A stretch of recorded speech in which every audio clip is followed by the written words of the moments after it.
4 Key characteristics of wild fishing techniques in midsummer. Summer temperatures have reached their annual peak, and this heat won't subside until autumn, meaning the sweltering heat of midsummer will last a long time. Fish are hard to catch when temperatures are too high or too low, and precisely because they're elusive, there are some unique fishing methods and strategies to adopt. 1. Don't go out without rain.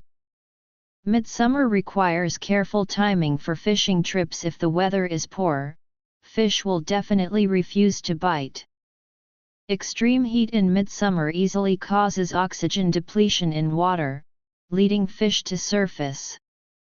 Fish that are forced to surface to breathe will never take the bait.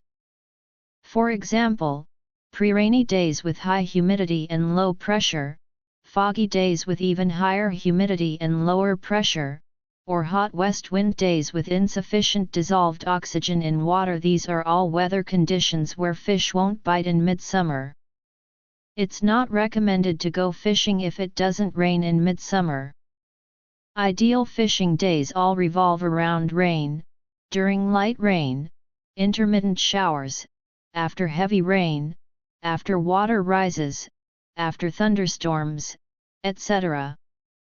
Typhoons are highly recommended afterward.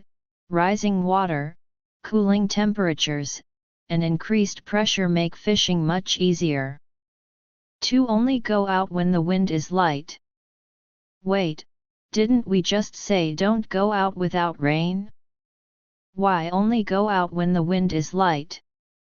Isn't there a saying that no wind means no fish and strong winds mean big fish?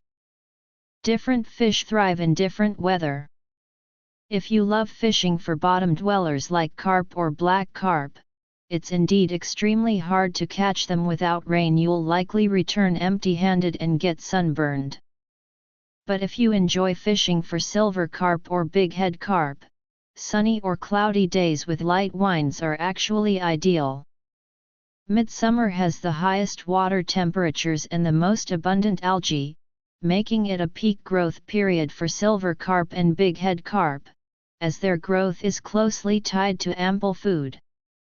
Unlike bottom-dwelling fish that fatten up in autumn, silver carp and bighead carp start feeding heavily in summer because they fast longer than other fish throughout the year. For these species, higher temperatures mean shallower feeding layers, and light winds make floating fishing easier, as your bait won't be blown away. 3. Under bridges are great fishing spots. Choosing spots in midsummer rain is easier. Fish move closer to shore to feed, so there are many options. On other days, focus on deep water, flowing water, or shaded areas. Deep water is the trickiest, as large water bodies have vast deep zones. Flowing water spots like inlets or outlets often dry up without rain. But shade is different. Under tree canopies, near lotus leaves, or under bridges are all good. Bridges, in particular, are friendly to anglers. Their shade spans the water, is large and stable, and fish are highly likely to seek shelter there. Even if you don't catch anything, napping or cooling off under a bridge is pleasant. 4. Diverse fishing methods. Different fish require different techniques, as their feeding habits and habitats vary. Midsummer is generally a tough season for fishing, so the key is to target whatever fish are active, hence the variety of methods.